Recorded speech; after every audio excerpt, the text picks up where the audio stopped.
Okay, so chapter 8 is going to be the discussion of, we're skipping ahead one chapter because chapter 7 talks about where you get current from during different time intervals. So fault current is not a consistent or constant value. There's actually a DC aspect of it and a decaying exponential aspect of it. So you have those two. What is different though is that you have to size breakers to sort of be able to withstand the max current and interrupt the expected current, and that's going to vary with respect to time.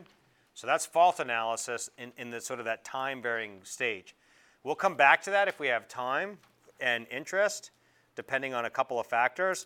But what's a much more important topic is the concept of working with unbalanced systems, okay? So reason why we cover this is you actually can do unbalanced systems. So if you look at Aspen and some of the other programs, they actually completely model those systems as three-phase systems. So you know how we have a single-phase representation and run it that way? What they do in their matrix, their Y bus, is not just a one row, one column per bus. They actually have Y buses that have 3 rows and 3 columns. So each bus is represented with an individual phase. So you actually have to model each bus, line, transformer with a 3x3 matrix. So that's how they actually do it if you're looking at some of the unbalanced systems. Most of the work that was done to this point looked at assuming that the systems were fairly well balanced, and we could do fault analysis that way. And the reason being is because if you were to work in the relay world of protection settings, you actually do almost all your work on positive, negative, and zero sequence components. So even Aspen, which does all their work on this keeping everything individually as A, B, and C, they still will give you values for positive, negative, and zero sequence currents because that's how the relays operate. The operate quantities for a relay would be negative sequence or zero sequence or positive sequence, and you can usually specify that depending on the relay that you're talking about. So it's still a very, very important topic. We'll look at it just to sort of generalize, and then as long as you understand where the symmetrical components and where they come from, you'll say, oh, okay, now I get why zero sequence is the ground current, and go from there. So why do we do this? Because now we are moving into the ability to analyze systems that are no longer symmetrical, meaning they are no longer balanced.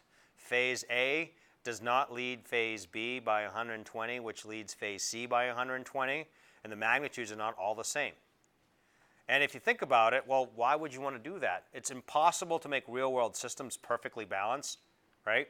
So what that means is the generators can't have exactly the same output voltages and currents. They try really hard to get them close, but they can't be the same. So that could be an aspect of it. But generally, we model those as pretty close. And then if you remember from transmission lines, right, when we looked at lines going down a road, we actually looked at the conductors actually being transposed, right? They would swap their physical locations on the poles, and the idea was to try to match the line impedances amongst the phases as closely as possible. Okay? So there's a lot of work done to make sure that that's the case, that it's balanced. Well, wait a minute, Paul. You're telling me the system is designed as much as possible, and the generation, everything is designed as much as possible to be balanced. Why do we have to analyze unbalanced systems? What about on campus here? If I have a 120 volt outlet, is that a 3-phase load or a single-phase load? Single phase. Same thing at your house, right? You have a range that's 240 volt. Is that a single phase or a 3-phase or 2-phase? It's actually technically considered a single-phase load. So if you were to look at the distribution system is inherently unbalanced. Now, if you get into more design, so like if you work at a paper mill for something like that, and you're doing some layout designs or even buildings, one of the things you do is you do your best job to figure out how to locate loads to balance them out so that each phase has approximately the same amount of load. So literally, I've done that in the past where, okay, I'll move this from phase A to phase B because it gets them closer in balance. And you'll actually see how you sum the demands up and you get pretty close to the correct quantities. But then one of the things you tell the contractors at the end is, get the system up and running, and then check to see if the loads are fairly well balanced because you're doing diversity calculations. That's all governed in the National Electric Code. So you're doing your work as much as possible to balance it, but more often than not, you're wrong. Now, even though you require the electricians to do it in the spec, how often has it done? I've never seen it done. I've asked for it every single job, but the thing is most people have to have the projects up and running, and usually electricians are long gone. They're not re-terminating cables in there. They land it and then they walk away. So that's just, it is what it is, but it's something that you try to cover your butt as much as you can, but because you can't always do it. Do you guys know National Electrical Code? What's the calculation that covers diversity? Is there an article? Yeah, I don't remember. I'm pretty sure it's in the National Electrical. There's load calculations, and then there's some diversity that you can include some multipliers in there to sort of do the calculations. What's that? Brent would know more than we would. Yeah, I don't teach the National Electrical Code, and I just can't remember. I used to use it a lot more than I do today. So that's one of the reasons. The other reason is, what's the most common type of fault in the world? Single-ended ground fault, right? By far, the most common type of fault, 80% of faults, at least 80% of faults are single-ended ground fault in nature. Isn't that inherently unbalancing the system? If you have a perfectly balanced system and then you drop a tree limb on one of the phases, is it still perfectly balanced? Probably not. You have a squirrel chewing on an insulator, they're not chewing on all three at the same time. So it would only be a single line of ground fault. So that's the major reason, at least up until this point, we had to do symmetrical components, because the vast majority of faults are single line of ground. And if you're trying to detect single line of ground faults, that's a much different approach to detecting single line of ground faults than it is to detect three-phase faults. Okay? By the way, what would be, like in a building like this, well, this would not be a good example because they might not have ground fault protection, but a reasonably sized facility, maybe 5 megawatts, what would be a typical value for phase current trips? Let's say it's at 480 volts. So whatever the full load of the transformer is, right, divided by square root of 3 divided by 480, and you're going to be at least 125% of that. So there's going to be some big values, right? 2,000 amps, 3,000 amps. What would be a typical ground fault setting? Yeah, you would want it to be really small, less than 100 for sure, because if you have more than 100 amps flowing in your ground and you're supposed to be pretty well balanced, that means you got a fault someplace. So ground fault protection is very sensitive, and this is a requirement in the National Electrical Code. If you have more than, I think it's 1,000 amp service, you are required to have separate ground fault protection, because up until 1,000 amps, the National Electrical Code has said, hey, it's fine to go ahead and just use phase protection to trip on ground protection. But after 1,000 amps, they say all bets are off. You need to have separate ground fault protection. And how do you monitor ground fault protection? By looking usually at the zero sequence element. You can also literally monitor the neutral current, but you don't need to. You can actually monitor the zero sequence current, and it should give you the same result. So we're going to do that, and we're going to develop these positive, negative, and zero sequence networks. But before we do that, what is ground? Well, ground, all it really is just a path for electrons to return to, right?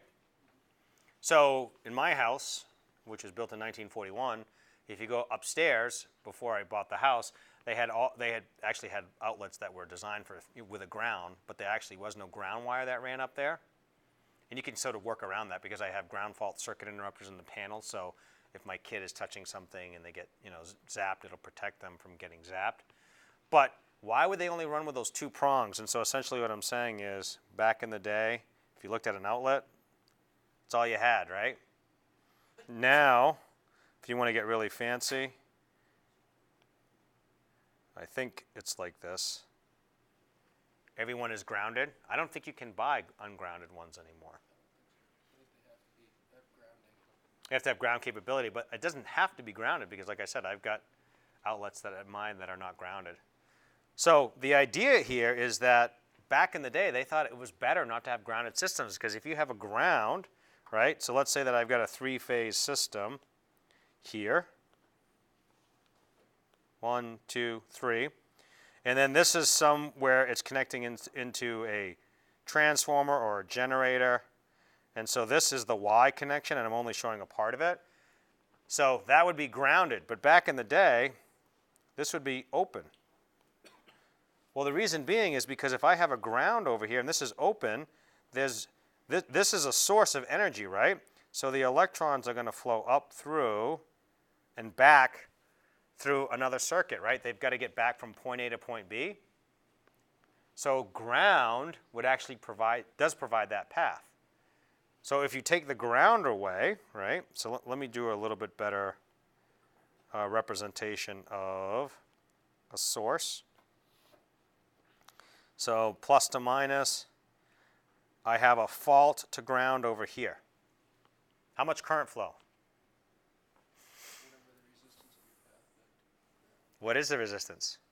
Remember the electrons, and we'll use conventional current flow. I know they go from minus to plus, but the electrons have to get back to this point here, right? They need to get back. How do they get back there?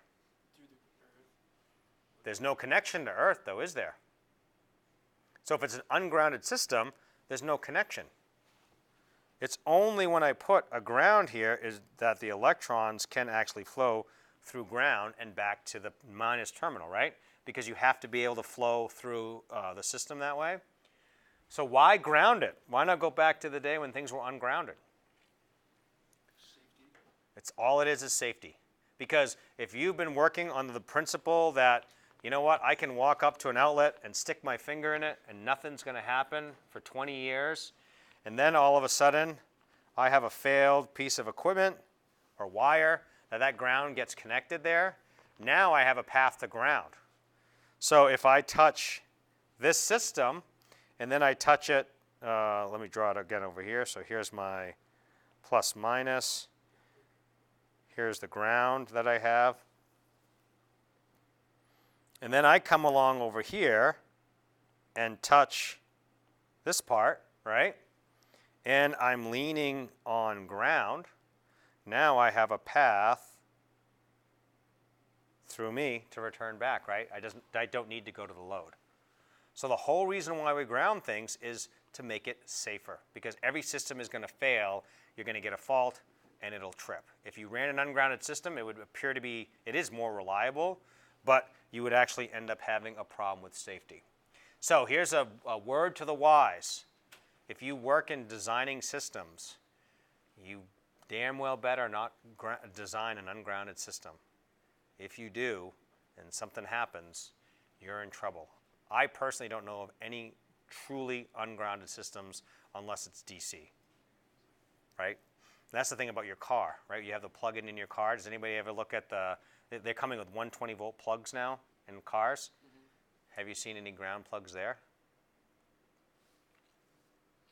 Anybody have a fancy car that has, how about an inverter? When you buy an inverter that plugs into your cigarette lighter? The cigarette lighters have ground plugs? The inverters? No, the ones that plug into cigarette lighters. They do, but it's probably there so you can plug in your regular.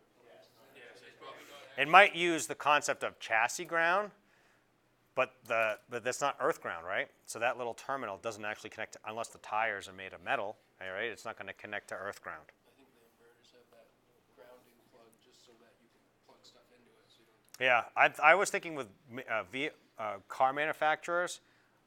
You know, again, I don't have a fancy enough car to have a built-in 120-volt outlet, but the ones that I've seen, at least on videos, I don't recall. Mine's ungrounded. My car. Thank you. 2 plugs. You have 2 plugs. Yeah, I was looking for somebody who has that. So. Just when you said that, I just remembered that now. Yeah, there's no ground because you're not supposed to plug anything that you need to ground in there, because you are led under a false sense of security that it actually is going to protect. You know, it's actually going to be safety grounded. This is it polarized even, or I don't know if it's polarized. It works both ways, but yeah, it's just the 2 plugs. Okay, so that's the standard. So whether to ground something or not, there are instances when you walk through transformers and sometimes generators, you don't ground things, but there is a ground someplace else. So the connection to ground, you can show that, or you do show that in what's called your zero sequence network.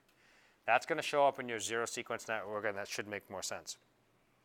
Because your hardest network to draw physically is going to be the zero sequence network. By far, that's the toughest one. Positive and negative are pieces of cake. Super, super easy. Zero sequence is not.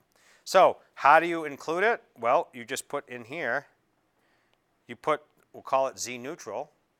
And then whether you have a ground connection or not, that's either going to have some resistance, some inductance. I've never seen a capacitor there. I've only seen resistors or inductors.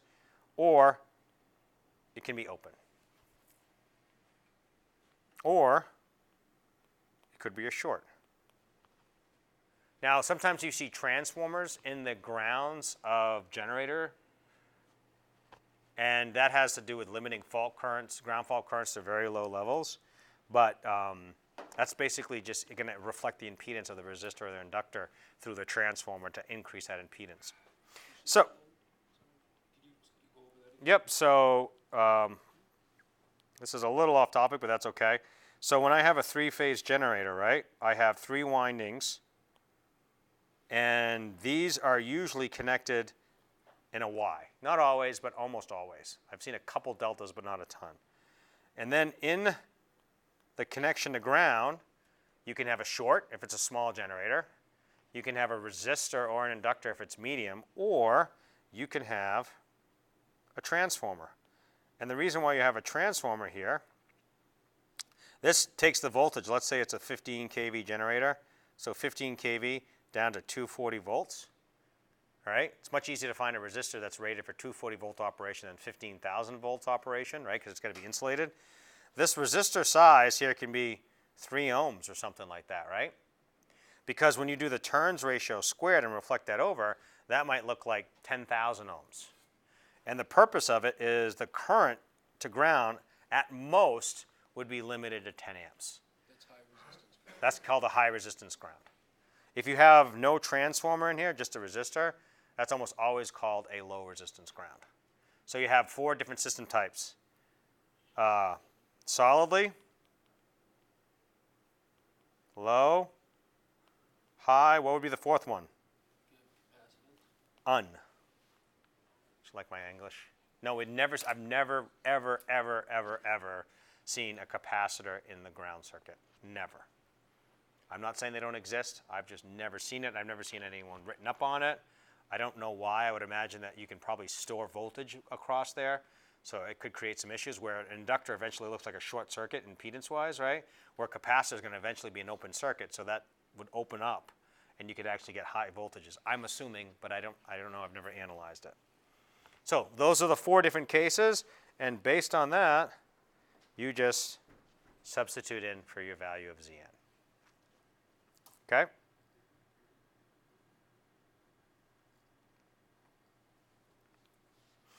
So we're going to look at voltage as a potential difference, and our ground is going to be normally our 0 voltage point, our reference point, because it's ground, right? That's the perfect location to have it as our reference point, and it should be at ground. Even if it's an unbalanced system with a high impedance ground, that neutral connection should be pretty darn close to 0 volts. Otherwise, you've got a pretty unbalanced system.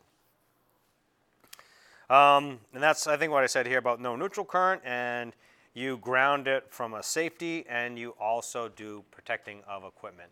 So the idea is if you have a machine, a motor, let's say, and if you put a motor that has 3 internal phases, notice it looks just like a generator, right? And connect these here, well, you actually run the case, and you'd actually run that case externally to ground. And the reason why you do that is because, again, if there's some sort of a short into the case, then that's picked up, and it trips really quickly. Because if you have ground faults that are undetected, they can very quickly migrate to very serious faults. So undetected ground faults can cause arcing energy. So that's that little arc that you get, and it's just constantly arcing energy that's creating a lot of heat, a lot of nasty gases, and needs to be detected pretty quickly, or otherwise you'll get you get fires, you get some really serious problems. Where 3-phase faults, you almost never worry about them, because if you have a 3-phase fault, you had a short inside the equipment, you're going to have to replace it anyway, and usually the fault current levels are so high, it dumps pretty quickly. So that's the reason why you protect equipment. But also, if I touch a piece of equipment that is grounded, it's at the same potential as I am, right? So if I walk up to a motor and I touch it, oh, well, I see the ground there, and it's connected to ground, so I'm safe. If you work at Emera or any of the utility companies, you'll actually see that they do a bucket truck. If they work on a de-energized line, if they can, they'll try to connect the phase that they're working on to ground. They'll actually run a ground wire to it. If they're doing a long-term maintenance, obviously if it's a storm, they're trying to get people up, they're doing things quickly and efficiently. But if they're doing a lot of maintenance, if you go over to Stillwater Avenue and anybody know where Hobby Lobby is, there's an overhead line that, actually the better place to go is if you go to the sneaky way to get into Husson, which is off Griffin Road. There's an overhead line that runs in that was supposed to provide another connection for Husson University. They never ran it, so they've run a pole across the road, but they don't actually power it up. So Emera put 3 wires across the road, but then they just they literally run a wire in between all 3 phases, and then they run that one to ground for safety purposes. So again, if somebody screws up and switches something on that they shouldn't have, and if I'm standing there and there's a ground wire there, I'm standing here, well, I feel pretty safe, right? Because there's a ground wire. A lot of people have been killed when things were inadvertently switched and the system wasn't grounded properly. So putting grounds on actually adds a lot of safety. If you work at the utility stuff and you do any substation design, they always want you to have some sort of a means of a visible disconnect, as well as some sort of means to make sure that the ground is in service. So if you look around campus and you look at HVAC units, you'll actually see there's a safety switch that is within sight of the HVAC equipment that's outside, because the electrician can go up, open it up, put a padlock on it, and they should never get power. Now, if you're in an industrial facility, if you work at Main Independence Station, or if you work at some of these substations, they don't have those same rules, and the reason being is because they have lockout tagout procedures, which if you have a facility that has a lockout tagout protocol or procedure or process, it's very specific. You've got a tag on there. Nobody can clear that tag except for you or your supervisor or their supervisor. And the reason being is because if you got a tag on there, hey, nobody operate this piece of equipment. That also applies to valves. So if you're a mechanical engineer, you don't want people opening and closing valves when you've tagged it out, because you don't want to get splashed with acid or boiling hot water or anything like that. So you actually are not, you're telling people with my name on this tag, you cannot operate this piece of equipment. Now, does it always work that way? Do people not work it? Nah, it doesn't always work that way. So what do? You put padlocks on it, right? I walk around with a stack of padlocks on my toolbox and or my tool belt, and I just tag things in the open position. And unless somebody's got a lock picker, the concept is they're not going to be able to open up that piece of equipment or close that piece of equipment. So that's the reason why, and that's grounding is a big thing. Note though that sometimes you have 0 volts, and even if you ground things, you can have an issue. If you really want to look at it, I can't remember what the IEEE standard is, but if you're in a substation and this is some sort of a steel structure that has overhead lines, and I'm standing here, if I stand here and I touch something that's here, the ground potential difference between the two, even if it's a few milliohms, could be enough that the voltage that I see between my feet or between my feet and my hands could be high enough that I could get some sort of a shock. That's called step and touch potential, and that has to be limited to a certain value. Well, you say, wait a minute, you're in a substation, this ground shouldn't be that big of a deal. What if you have 25,000 amps flowing to ground during a fault? It doesn't take a lot of ohms before 25,000 amps of current flowing through a certain amount of ohms can be greater than 50 volts, right? So you'll see a lot of design of substations. That's the very first thing to do. What is the maximum fault current expected at this location? And then you'll design your ground grid to make sure all the step and touch potential stuff is really low. So this is just because a lot of you are going to be getting out and graduating. There's things you can do. When I started, you didn't even have to wear hard hats all the time. But now, probably most of you all have it if you've interned, you got to get special boots, right? Electrically insulated boots. They're good for what, 1,000 volts, 2,000 volts?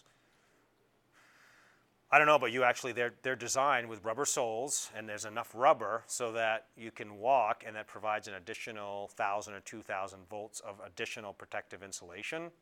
So that prevents you from getting shocked. That's still not the worst thing, right? The worst thing is when you walk into any piece of electrical substation or electrical equipment, what should you be wearing? Not what Drew's wearing. Drew would make a very good candle. Yeah. He's basically wearing oil, right? It's not a good idea. Polypropylene, I'm assuming that's polypropylene. What's that? Yeah, I was going to say, I have a lot of those type of vests. But you want to wear fire or flame retardant clothing, fire rated clothing, FR clothing. So if any of you are going to be working out in the field, that's the very first thing I would do. I would go out and buy myself a good set of fire retardant clothing. And it doesn't have to be fancy. Usually all you need is natural fibers, so cotton, wool. If you want to be slick, you can get silk, right? Because that counts. But it has to have a very tight weave, right? So wool is not always great because you have a pretty big pattern between, where the stitching occurs. And again, the reason why you do fire retardant, so if it's natural fibers, it's not going to catch on fire. I mean, if you see natural, non-chemically treated cotton, you try to light it on fire, it just doesn't work. Try to light a cotton rag on fire without putting anything on it, and you can just sit there with a match all day, and it just kind of starts the flame, and then it just extinguishes very quickly. But what the problem is that you need a very tight weave in the fabric because you're trying to protect the heat from coming upon your body. So there's different categories or classes of flame retardant or fire retardant gear. There's up to category 4. What's the difference between category 4 and category 1? It's how much heat energy you can withstand. So category 1 would be long sleeves, pants. So if you go to an interview or a job site, don't wear, Bermuda shorts and a t-shirt and flip-flops. Wear pants and long sleeve shirts just because it will protect you. But then you can add layers, right? So if I have long sleeve shirts and pants, I can have an underlayer. That's insulation, isn't it? That's going to protect my skin from getting burned. And you can keep adding layers until you walk, you can't walk. I mean, what is the show from the Christmas Story, right? When he's walking, the little kid's walking like this. It's the same idea. You're just adding in layers. So category 4 has a full weld suit, but then it has a bunch of layers underneath it. And so that's kind of one of the reasons why we talk about protecting equipment. So if you're going to work in this business and you're going to be working on anything electrical, I would, just plan on getting some flame retardant stuff. Even if you're in your office, just consider getting all cotton, untreated fabrics, and you'll save yourself a lot of anguish and agita whenever you go to a job site. I have never seen anybody get burned, but I've heard.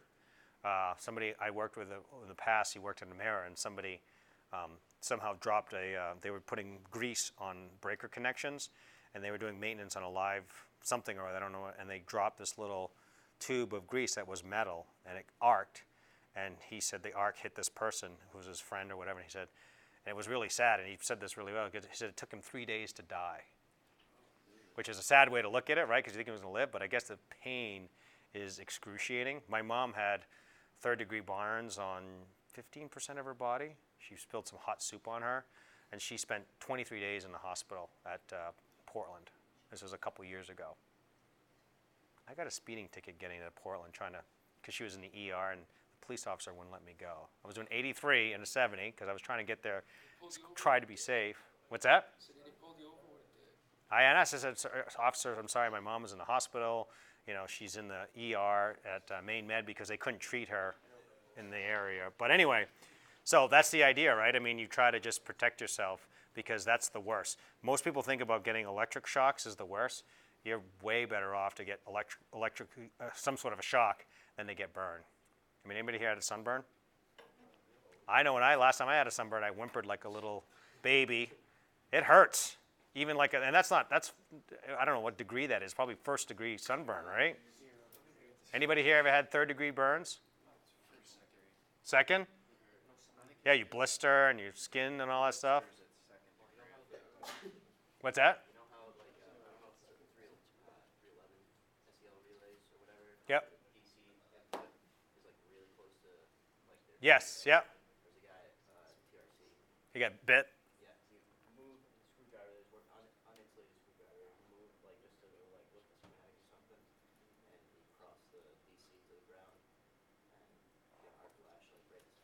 Yeah. Yeah.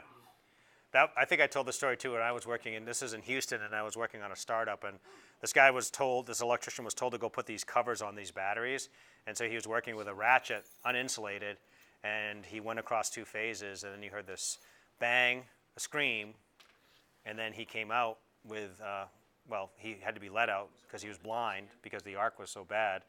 He was blind, but it just actually did not injure him because he was wearing long sleeve stuff. He had safety glasses on and a hard hat, but the ratchet tool was basically melted, and he was blind for I don't know how long and couldn't hear because of the sound, and it was all because of the arc. So arc's a very serious thing, and you're starting to see more and more with arc flash requirements. So that's the thing for your own safety. That's changed a lot. When I was here, when I started out, there was nothing. And now in your house, right, in your bedrooms, how many people have looked at their panels? You have to have arc flash for all new construction. All the breakers in bedrooms need to be arc flash rated. So different. All right, so we'll pick this up on Tuesday. Have a great weekend and day off.